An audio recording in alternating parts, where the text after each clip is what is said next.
어느 조용한 시골 마을의 구얼리라는 작은 동네가 있었습니다.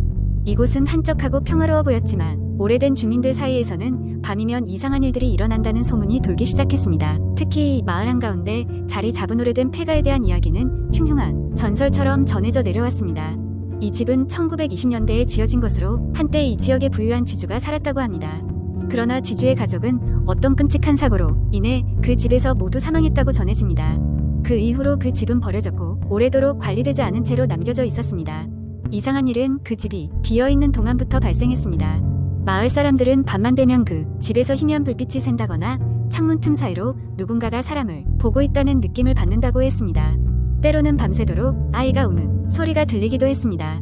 한편 이 이야기에 관심을 가진 대학생 몇 명이 여름방학을 맞아 직접 탐험해보기로 했습니다. 그들은 구얼리에 도착해 현지 주민들의 만류에도 불구하고 폐가를 탐험하기로 했습니다. 첫날 밤 그들은 손전등과 캠코더를 들고 폐가로 들어갔습니다.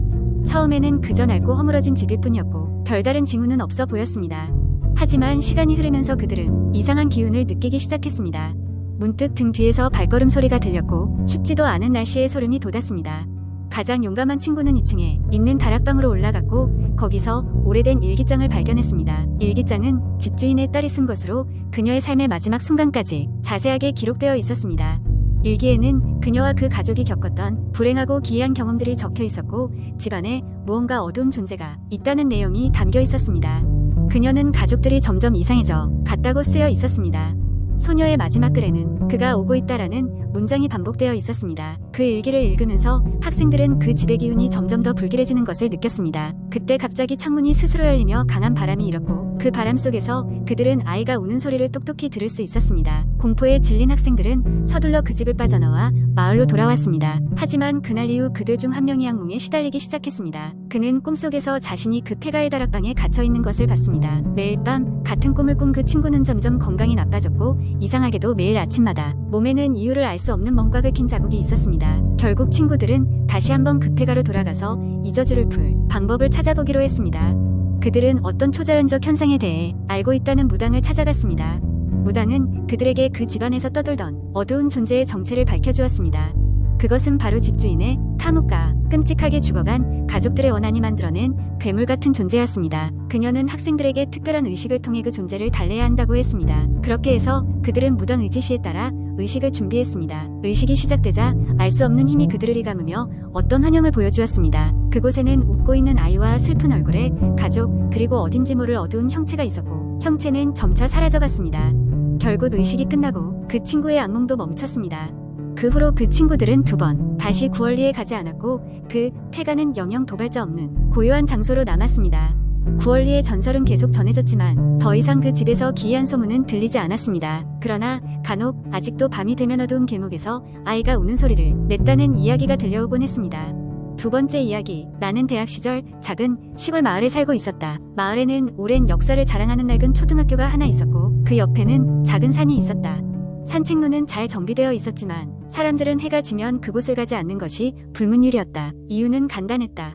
몇 년 전부터 그곳에서 사람들이 흔적도 없이 사라진다는 소문이 돌기 시작했기 때문이다.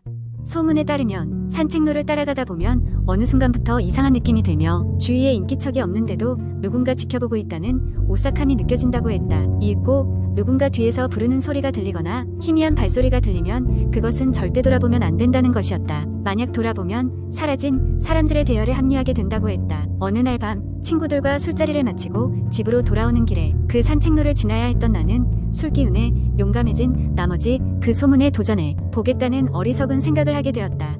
친구들은 가지 말라고 말렸지만 나는 웃으며 그들을 안심시키고 산책로로 접어들었다. 고요한 밤의 정적 속 발자국 소리만이 나의 곁을 맴돌았다. 산책로 중간쯤에 이르렀을 때 이상하게도 주위가 점점 더 어두워지는 것 같았고 이내 내가 있던 곳이 마치 다른 차원으로 빨려 들어간 것처럼 느껴졌다. 그 순간 소름 끼치는 감각이 내 등에 닿았다.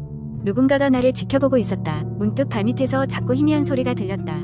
발자국 소리였다. 그것도 하나가 아니라 여러 개였다. 발걸음이 가까워질수록 소리의 주인이 다가오는 것이 분명했다. 심장은 미친 듯이 뛰기 시작했고 공포에 질려 아무것도 볼 수 없었다. 그때 누군가 나를 부르는 소리가 들렸다. 여기야.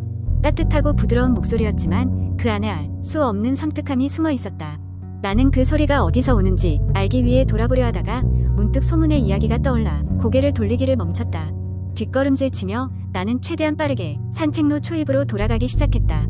발걸음 소리는 여전히 내 주변을 맴돌았다. 겨우 산책로의 끝에 다다랐을 무렵 갑자기 모든 소리가 사라졌다. 그리고 그 순간 주위가 다시 원래의 발기로 돌아왔다. 나는 두려움에 얼어붙은 채 잠시 그 자리에 서 있었다. 정말로 돌아봤다면 어떻게 되었을지 생각만 해도 아찔했다. 그 후로 나는 절대 그 산책로에 홀로 들어가지 않았다. 그리고 시간이 흐른 뒤 알게 된 사실인데 몇 년 전 그 산에서는 한 어린 아이가 실종된 사건이 있었고 그 아이는 그 후로 발견되지 않았다고 했다. 주민들은 그 산책로를 지날 때 그 아이의 영혼이 사람들을 그리워하며 장난을 친다고 믿었으며 돌아보면 아이의 고통을 함께 나누게 되는 것이라 했다. 나는 그곳을 떠난 후에도 그 밤의 기억을 잊을 수가 없다. 돌아보지 않은 것이 정말 다행이었다고. 지금도 친구들과 술자리에서 농담 삼아 이야기하지만 마음 한편에는 여전히 그때의 오싹함과 공포가 남아있다. 그래서 나는 오늘도 밤길을 걷거나 산책로를 지날 때면 조용히 뒤를 돌아보지 않고 앞만 보고 걷는다. 혹시나 들리는 소리가 진짜일까봐 두려움에 끌려가고 싶지는 않기 때문이다. 세 번째 이야기. 어느 시골 마을에 낡은 2층 집이 하나 있었습니다. 그 집은 원래 마을 유지가 살던 집이었으나 몇 년 전 그의 가족이 집을 떠난 후로 빈 채로 남아 있었습니다. 마을 사람들은 그 집을 귀신집이라고 부르며 근처에도 가지 않으려 했습니다. 이 이야기는 그 집에 얽힌 사건을 직접 체험한 한 남자의 회고록입니다. 어느 날 도심 생활에 지친 나는 조용한 곳에서 휴식을 취하고 싶어 인터넷에서 그 마을과 그 집을 찾아보게 되었습니다. 가격도 저렴했고 사진으로 볼 때 분위기도 나쁘지 않아서 당장 예약을 했습니다. 집주인이라는 사람과는 이메일로만 연락이 닿았고 오고 가는 답장은 무척 짧고 형식적이었습니다. 그렇게 나는 짐을 싸서 마을로 향하였습니다. 마을에 도착해보니 소문대로 정말 한적하고 평화로웠습니다. 집 앞에 도착하니 오래된 나무 문이 삐걱거리며 반겨주었습니다. 열쇠는 문 옆 작은 화분 아래에 있겠지 하고 기대했는데 정말로 그곳에 있었습니다. 뭔가 이상하다 싶으면서도 더운 여름날 그늘진 집 내부는 나를 반겼습니다. 첫날 밤은 아무 문제 없이 지나갔습니다. 널찍한 집을 혼자 거닐며 이곳저곳을 살펴보았습니다. 2층은 원래 아이들 방으로 쓰였던 듯 크고 작은 방들이 여러 개 있었고 난 그 중에서 창문이 큰 방을 골라 짐을 풀었습니다. 둘째 날 밤 이상한 소리가 들리기 시작했습니다. 자정이 넘을 무렵 2층 복도 끝에서 누군가 속삭이는 소리가 희미하게 들렸습니다. 귀를 기울였지만 내용은 알아듣지 못했습니다. 마음을 가라앉히고 그냥 바람 소리겠거니 하고 넘겼습니다. 하지만 날이 지날수록 소리는 조금씩 커져갔습니다. 셋째 날에는 소리가 아예 내 방 앞으로 다가온 것처럼 또렷하게 들리기 시작했습니다. 불길한 느낌이 들었지만 그 소리를 녹음기로 녹음해보기로 했습니다. 그리고 그 소리엔 아주 희미하게 여기서 나가라는 말이 담겨 있었습니다. 더 이상 머물러서는 안 되겠다는 생각에 짐을 싸서 떠날 준비를 하던 그때 밖에서 바람이 불어오며 창문이 활짝 열렸습니다. 그 바람에 오래된 책장이 덜컹거리며 문이 열렸고 그 안에서 한 장의 사진이 바닥으로 떨어졌습니다. 사진 속에는 이 집의 원래 주인으로 보이는 가족이 나란히 서 있었습니다. 그런데 그들 중 한 명이 보이지 않는 사람에게 붙잡혀 있는 것 같은 이상한 느낌이 들었습니다. 특히 가족 중 한 여자의 눈은 마치 절망에 찬 표정을 짓고 있었습니다. 나는 겁에 질려 그 사진을 다시 책장에 넣고 급히 짐을 챙겨 집을 나서려 했습니다. 그런데 그 순간 현관문이 열리지 않았습니다. 모든 창문도 굳게 잠긴 채 열리지 않았습니다. 두려움 속에서 방 안을 급히 살피는데 그때 거울 속에서 무언가가 나를 쳐다보고 있었습니다. 희미하면서도 음산한 얼굴이었고 눈과 입이 웃고 있었지만 보는 사람으로 하여금 소름 돋게 하는 미소였습니다. 나는 거울을 덮고 눈을 감은 채 문 앞에 서서 미친 듯이 문을 두드리며 소리를 질렀습니다. 얼마 지나지 않아 문이 쿵 하는 소리와 함께 열렸고 나는 정신없이 그 집을 빠져나왔습니다. 나중에 알고 보니 그 집은 원주인의 딸이 사라진 후부터 기이한 소문이 돌기 시작한 곳이었습니다. 딸은 마을에서의 고달픈 삶을 견디다 못해 극단적인 선택을 했다는 이야기가 전해졌고 그 후로 그 집은 귀신집이 되었습니다. 이후로 그 집은 영원히 어떤 이에게도 팔리지 않았고 나는 다시는 그 마을에 가지 않았습니다. 하지만 가끔 무언가 설명할 수 없는 그림자 같은 존재가 나를 지켜보고 있다는 느낌이 들곤 합니다. 그 일이 있던 이후로 나는 오래된 집에 가는 것을 피하게 되었습니다. 그곳에는 여전히 무언가가 남아있는 것 같습니다. 마치 아직 풀어주지 못한 한이 남아있는 것처럼 말이죠.